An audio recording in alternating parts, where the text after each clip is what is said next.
مسلمانوں کے پاس پینے کے لیے پانی نہیں تھا۔ مدینہ میں ایک کنواں تھا، وہ ایک یہودی کے پاس تھا، بڑے مہنگے داموں میں وہ پانی فروخت کرتا تھا۔ وہ وقت بڑی تنگدستی کا تھا، مسلمانوں کا سب مال وغیرہ تو مکہ میں رہ گیا تھا۔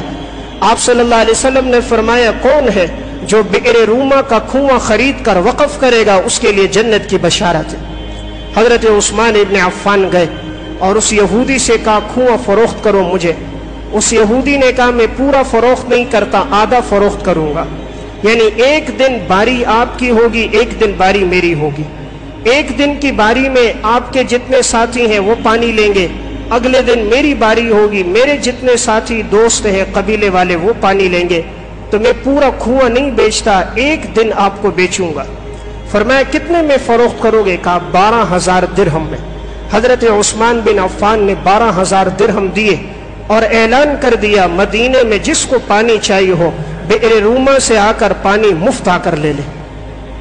اب صحابہ کرام آتے اور اتنا پانی بھر کے لے جاتے کہ 2 دن پانی کافی ہوتا، تو جس دن یہودی کی باری ہوتی تو کوئی پانی لینے ہی نہیں آتا تھا۔ حضرت عثمان کی یہ اجازت سب کے لیے تھی، مسلمان بھی پانی لیتے، یہودی بھی لیتے۔ حضرت عثمان یہودیوں سے بھی رقم نہیں لیتے تھے۔ اس یہودی نے دیکھا جب میری باری ہے کوئی آتا ہی نہیں ہے، تو حضرت عثمان سے کہا یہ بقیہ بھی میں آپ کو فروخت کرتا ہوں۔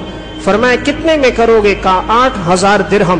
اسی موقع پر 8,000 درہم دیے، گویا 12,000 پہلے 8,000 بعد میں 20,000 درہم دے کر بئر روما کا کنواں خریدا اور مسلمانوں کے لیے وقف کر دیا۔ آپ صلی اللہ علیہ وسلم نے فرمایا تھا کون ہے من جہز جیش العسرہ فلہ الجنہ، کون ہے جو جیش عسرہ کی تیاری کرے گا اس کے لیے جنت ہوگی۔ جیش عسرہ سے مراد غزوہ تبوک تھا۔ غزوہ تبوک سن 9 ہجری میں پیش آیا ہے۔ اس میں رومیوں کی تعداد بہت زیادہ تھی، مسلمانوں کی تعداد کم تھی۔ رومیوں کے پاس ہر قسم کا اسلحہ موجود تھا، مسلمانوں کے پاس ہتھیار نہیں تھے، گرمی کا زمانہ تھا۔ آپ نے فرمایا کون ہے جو لشکر کے لیے تیاری کرے گا اس کے لیے جنت کی خوشخبری۔ حضرت عثمان نے فرمایا تھا یا رسول اللہ یہ جتنا بڑا لشکر ہے اس کے 1/3 کا خرچہ میرے ذمے۔ 30,000 اس میں پیادل تھے، 10,000 اس میں سوار تھے، 40,000 کا لشکر تھا مسلمانوں کا، تو 1/3 گویا 13,000 افراد کا خرچہ۔ فرمایا کہ تسمے تک جتنی چیزیں لگیں گی وہ میں دوں گا۔ یہی غزوہ تبوک کا موقع ہے۔ آپ صلی اللہ علیہ وسلم مسجد نبوی میں ہیں۔ آپ نے جب چندے کا اعلان کیا ہے جہاد کے لیے کیا ہے، آپ نے فرمایا کہ اٹھو اور اللہ کے راستے میں اللہ کے نام پہ مال خرچ کرو۔ رومیوں کی تعداد زیادہ ہے، ان کے پاس مال و متاع سامان زیادہ ہے۔ یہی وہ موقع تھا کہ ابو بکر صدیق کھڑے ہوئے تھے اور سارے گھر کا ساز و سامان لا کر نبوت کے قدموں میں نچھاور کر دیا تھا۔ یہی وہ وقت تھا کہ عمر کھڑے تھے، آدھے گھر کا سامان لے کر آئے تھے۔ حضرت عثمان ابن عفان گئے، گھر سے 1,000 دینار لے کر آئے۔ دینار سونے کا ہوتا ہے، درہم چاندی کا ہوتا ہے۔ 1,000 دینار لیے، آپ صلی اللہ علیہ وسلم کی جھولی میں آ کر ڈال دیے۔ آپ صلی اللہ علیہ وسلم ان دیناروں کو پلٹتے تھے، فرماتے تھے ما ذر عثمان ما عمل بعد هذا اليوم، عثمان آج کے بعد تو کوئی بھی عمل کر تجھے کوئی نقصان نہیں ہوگا۔ حضور نے پھر فرمایا کہ کون ہے جو اس غزوے کی تیاری میں حصہ ڈالے گا؟ حضرت عثمان کھڑے ہو گئے، کہا یا رسول اللہ علی 100 بعیر، میرے اوپر لازم ہے 100 اونٹوں کا سامان میں دوں گا۔ آپ نے پھر فرمایا کون ہے جو اس میں حصہ ڈالے گا؟ عثمان پھر کھڑے ہوئے، یا رسول اللہ 200 اونٹوں کا سامان میں دوں گا۔ آپ نے پھر فرمایا کون ہے؟ عثمان پھر کھڑا ہوا، یا رسول اللہ 300 اونٹوں کا سامان میں دوں گا۔ نبوت کی زبان سے جب اعلان ہوتا سب سے پہلے کھڑا ہونے والا عثمان بن عفان ہوتا۔ اس لیے جو بھی موقع آیا اسلام پر خرچ کا، اسلام پر آبیاری کا، حضرت عثمان نے اپنا مال لگایا ہے۔ حضرت عثمان کا دور آیا، مسجد نبوی تنگ پڑ گئی، مسلمانوں کی تعداد زیادہ تھی۔ ارد گرد کے لوگوں سے کہا زمینیں فروخت کر دو، لیکن کوئی اس پر تیار نہیں تھا۔ ہر ایک یہ چاہتا تھا کہ مسجد نبوی کا قرب میرے ہاتھ سے نہ جائے۔ حضرت عثمان نے مہنگے داموں میں زمینیں خریدیں اور خرید کر وہ ساری زمینیں مسجد نبوی میں شامل کر دیں، تو مسجد نبوی کا بہت بڑا حصہ اس وقت جو ہے وہ حضرت عثمان کا خریدا ہوا ہے، جو انہوں نے مسجد نبوی میں شامل بھی کیا اور اس تعمیرات کو حضرت عثمان نے خود کیا ہے۔ تو حضرت عثمان رضی اللہ تعالیٰ عنہ کو اللہ نے یہ مقام دیا تھا، ہر موقع پر انہوں نے اسلام کے لیے خرچ کیا۔ حضرت عثمان کے دل میں آپ صلی اللہ علیہ وسلم کی بڑی عقیدت اور محبت تھی، بڑی عزت اور احترام تھا۔ ایک موقع پر عصر کی نماز کے بعد دروازے پر بیٹھے ہیں، وضو کر رہے ہیں، مسکرانے لگ گئے۔ کسی نے پوچھا کیوں مسکرا رہے ہو؟ کہا میں نے یہاں حضور کو وضو کرتے دیکھا تھا اور آپ مسکرائے تھے، تو حضور کے اس عمل کی یاد کو تازہ کرنے کے لیے میں مسکرایا۔ ایک دن حضرت عثمان مسجد نبوی کے دروازے پر بیٹھے ہیں، بکری کا گوشت منگوایا، چند نوالے کھائے، تازہ وضو نہیں کیا، وضو پہلے سے تھا، اٹھے اور نماز پڑھائی۔ فرمایا میں نے دیکھا تھا حضور نے ایک موقع پر اسی طرح گوشت منگوایا اور مسجد کے دروازے پہ تناول فرمایا، میں چاہتا ہوں حضور کے اس سنت کو بھی زندہ کر دوں۔ یہ حضرت عثمان رضی اللہ تعالیٰ عنہ ہے، اس امت کے وہ انسان ہے جن میں اتباع رسول اس قدر۔ مسند احمد میں روایت ہے، ایک شخص بیت اللہ کا طواف کر رہا تھا، طواف کے دوران رکن یمانی پر آ کر اس نے بوسہ دیا، پھر حضرت عثمان سے کہنے لگا تم بھی اس کا استلام کرو۔ استلام کہتے دونوں ہاتھ اس کی طرف کرنا، پھر ہاتھوں کو بوسہ دینا۔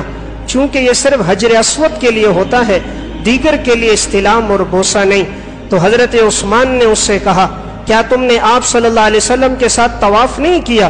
اس نے کہا میں نے تو طواف کیا ہے۔ کہا کیا حضور کو تم نے استلام کرتے دیکھا ہے؟ فرمایا نہیں کرتے دیکھا۔ تو کیا حضور کی اتباع بہتر نہیں ہے؟ اس کو بات سمجھ آ گئی۔ کہا ہر چیز میں اقتدا ہوگی تو نبی اکرم صلی اللہ علیہ وسلم کی اقتدا ہوگی۔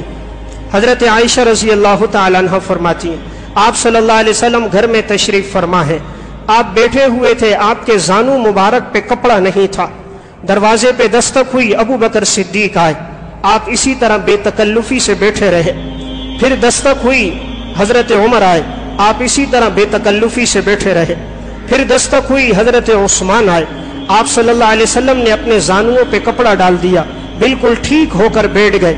جب یہ صحابہ چلے گئے، ام المومنین حضرت عائشہ رضی اللہ تعالیٰ عنہ نے فرمایا یا رسول اللہ ابو بکر آئے، آپ اپنی حیت میں بیٹھے رہے، عمر آئے، آپ اپنی حیت میں بیٹھے رہے، عثمان آئے تو آپ ٹھیک ہو کر بیٹھے، اپنے زانوؤں پہ آپ نے کپڑا ڈال دیا۔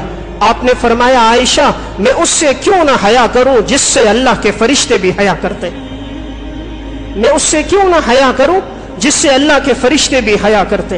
ایسی حیا کی زندگی گزاری تھی، غسل کرتے تھے تب بھی نیچے چادر باندھ کے کہ بیت الخلا کے اندر بھی اتنی حیا کہ میرے اوپر کسی کی نگاہ نہ پڑ جائے۔ آپ صلی اللہ علیہ وسلم سے دائیں ہاتھ پر جب بیت فرمائی تھی، فرمایا میں نے کبھی اس دائیں ہاتھ کو شرمگاہ پہ نہیں لگایا کہ یہ ہاتھ نبوت کے ہاتھ سے مس ہوا ہے، اور میری غیرت ایمانی گوارا نہیں کرتی کہ یہ ہاتھ میں کبھی شرمگاہ پہ لگائے۔ بڑی حیا کے ساتھ، پاک دامنی کے ساتھ زندگی گزاری۔ عثمان اس امت کا وہ انسان ہے، اس امت کا وہ انسان ہے جس نے ایک رکعت میں پورا قرآن کریم تلاوت کیا۔ اس امت میں 4 آدمی گزرے جنہوں نے ایک رکعت میں پورا قرآن کریم تلاوت کیا، 2 صحابہ میں، 2 تابعین میں۔ صحابہ میں نمبر 1 حضرت عثمان بن عفان، نمبر 2 حضرت تمیم داری رضی اللہ تعالیٰ عنہ، تابعین میں امام اعظم ابو حنیفہ، اور نمبر 4 سعید ابن جبیر رحمہ اللہ۔ یہ اس امت کے وہ 4 لوگ ہیں جنہوں نے ایک رکعت میں پورا قرآن پڑھا ہے۔ امام ابو نعیم اصفہانی معرفت الصحابہ میں واقعہ لکھتے ہیں، عبد الرحمن تیمی کہتے ہیں میں مسجد حرام میں داخل ہوا، میرے آگے حضرت عثمان تھے، میں ان کے پیچھے پیچھے تھا، کہتے مقام ابراہیم کے سامنے کھڑے ہوئے، اللہ اکبر کہہ کر نیت باندھی، میں نے بھی پیچھے نیت باندھ لی، کہتے میں سن رہا تھا، الف لام میم سے قرآن شروع کیا اور ایک رکعت میں والناس پہ قرآن مکمل کر دیا۔ یہ حضرت عثمان ہے، یہ جامع القرآن تھا، قرآن کریم کو لغت قریش پہ جمع کرنے والا حضرت عثمان بن عفان ہے، کہ جن کی خلافت جب شروع ہوئی تھی 35 لاکھ مربع میل پر اسلام کا جھنڈا لہرانے والا عثمان بن عفان ہے۔ حضور کا انتقال ہوا تو سن 11 ہجری میں 13 لاکھ مربع میل پہ اسلام پھیلا تھا۔ حضرت عمر کی جب شہادت ہوئی سن 24 ہجری یکم محرم الحرام کو، تو اسلام کا یہ جھنڈا 22 لاکھ مربع میل پہ پھیل چکا تھا، اور جب حضرت عثمان کی شہادت ہوئی 18 ذی الحجہ سن 35 ہجری کو